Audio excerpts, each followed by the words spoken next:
नमस्कार, आप देख रहे हैं आवाज इंडिया, देश की भरोसेमंद आवाज। मैं हूं पिंकी। खबरों का सिलसिला शुरू करने से पहले आइए नजर डाल लेते हैं आज की हेडलाइंस पर।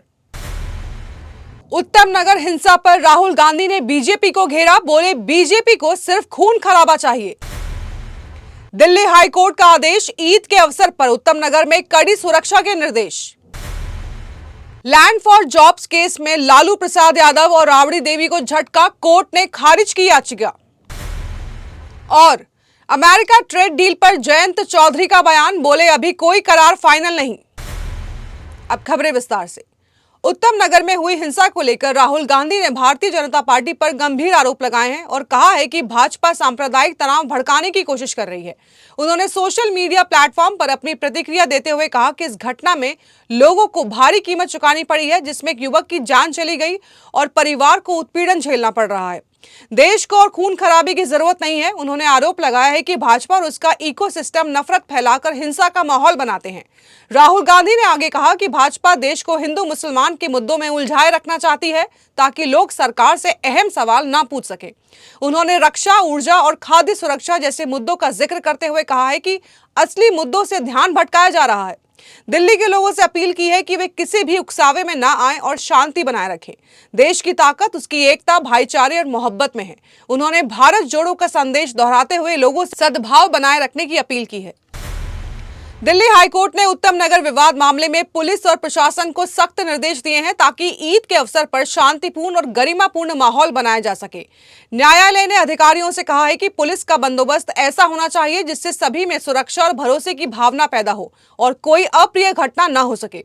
कोर्ट ने यह भी कहा है कि शरारती तत्वों को किसी भी हालत में कामयाबी नहीं मिलनी चाहिए और प्रशासन को सक्रिय रहने का निर्देश दिया गया है। हाईकोर्ट ने आदेश दिया है कि उत्तम नगर में पुलिस व्यवस्था रामनवमी तक जारी रहेगी। यह कदम क्षेत्र में शांति और सुरक्षा बनाए रखने के लिए अहम माना जा रहा है। दिल्ली के राउज एवेन्यू कोर्ट ने लैंड फॉर जॉब्स मामले में लालू प्रसाद यादव और राबड़ी देवी की याचिका खारिज कर दी है, जिसमें उन्होंने गैर आश्रित दस्तावेज उपलब्ध कराने की मांग की थी। कोर्ट ने साफ कहा है कि हर दस्तावेज पाना आरोपियों का अधिकार नहीं है और पहले अभियोजन अपने सबूत पेश करेगा, उसी आधार पर सुनवाई आगे बढ़ेगी। बिना ठोस बचाव के अतिरिक्त दस्तावेज मांगने की अनुमति नहीं दी जा सकती है। इस फैसले में अन्य आरोपियों की समान याचिकाएं भी खारिज कर दी गई है। कोर्ट के अनुसार आरोपियों को पहले ही जरूरी दस्तावेजों का निरीक्षण करने का पर्याप्त अवसर दिया जा चुका है। यह आदेश मामले की सुनवाई को आगे बढ़ाने की दिशा में अहम माना जा रहा है। साथ ही अदालत ने कहा है कि न्यायिक प्रक्रिया पर इस तरह की शर्तें नहीं लगाई जा सकती। दो अन्य आरोपियों आर.के. महाजन और महीप कपूर की याचिकाएं भी खारिज कर दी गई है।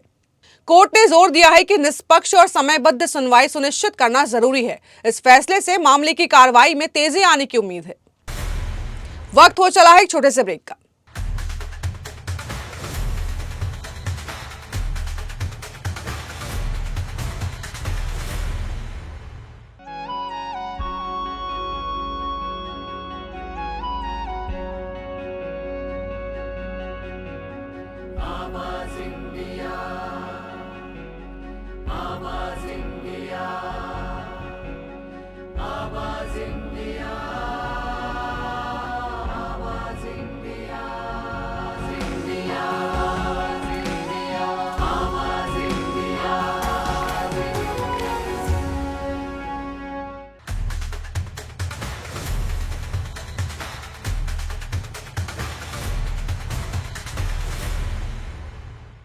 ब्रेक के बाद आप सभी का स्वागत है। बढ़ते हैं अगली खबर की ओर।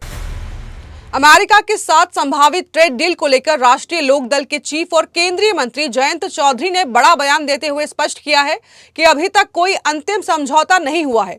उन्होंने कहा है कि उनका बयान केवल व्यापार विस्तार और वैल्यू चेन में किसानों की भागीदारी बढ़ने को लेकर था। चौधरी ने जोर देकर कहा है कि भारत ऐसी कोई फसल नहीं है जिसका वैश्विक स्तर पर मुकाबला न कर सके और देश पहले ही निर्यात कर रहा है। उन्होंने बागपत के रटौल आम का उदाहरण देते हुए बताया कि यह यूरोप जैसे बाजारों में भी पहुंच सकता है। उनके अनुसार भारत एक उभरती हुई वैश्विक आर्थिक ताकत है। बड़ी बड़ी अर्थव्यवस्थाएं भारत के साथ व्यापारिक करार करने को इच्छुक हैं। इससे किसानों, मजदूरों और एमएसएमई सेक्टर को नए अवसर मिलेंगे। जयंत चौधरी ने बागपत के विकास पर भी कहा है कि यह क्षेत्र अब तेजी से बदल रहा है और इसे स्टार्टअप हब के रूप में विकसित किया जा रहा है।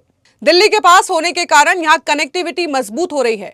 वहीं अमेरिका के साथ ट्रेड डील को लेकर विपक्ष लगातार सरकार पर सवाल उठा रहा है। विपक्ष का आरोप है कि इससे किसानों और डेयरी सेक्टर को नुकसान हो सकता है। हालांकि सरकार ने इन आशंकाओं को खारिज करते हुए कहा है कि किसानों के हितों का पूरा ध्यान रखा जाएगा।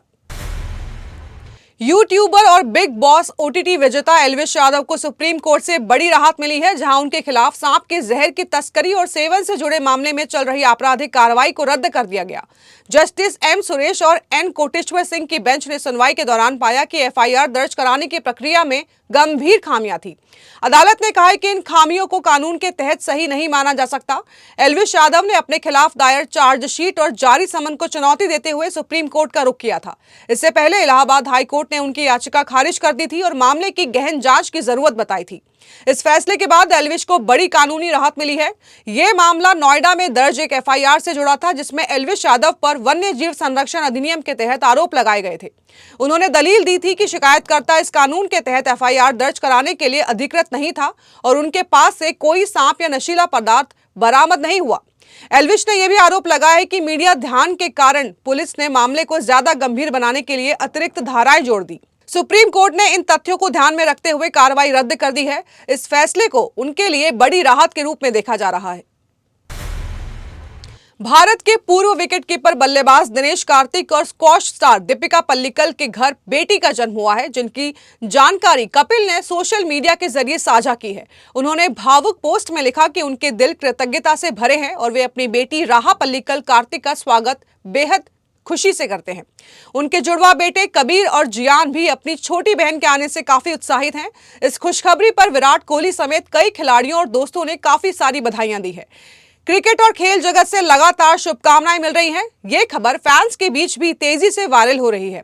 आपको बता दें कि दिनेश कार्तिक और दीपिका पल्लिकल की शादी 25 अगस्त 2015 को हिंदू और ईसाई रीति रिवाजों से हुई थी और 2021 में उनके जुड़वा बच्चों का जन्म हुआ था। दिनेश कार्तिक भारतीय क्रिकेट टीम के लिए तीनों फॉर्मेट में खेल चुके हैं। संन्यास के बाद वो कोच और कमेंटेटर के रूप में सक्रिय हैं और आईपीएल में भी अहम भूमिका निभा रहे हैं। वहीं दीपिका पल्लिकल भारत की शीर्ष स्क्वॉश खिलाड़ियों में से एक मानी जाती हैं और अंतर्राष्ट्रीय स्तर पर कई पदक जीत चुकी हैं। उन्हें पद्मश्री से भी सम्मानित किया जा चुका है। तो देश और दुनिया की बड़ी खबरों में फिलहाल के लिए इतना ही। जुड़े रहिए आवाज इंडिया के साथ, जल्द होगी मुलाकात। तब तक के लिए नमस्कार।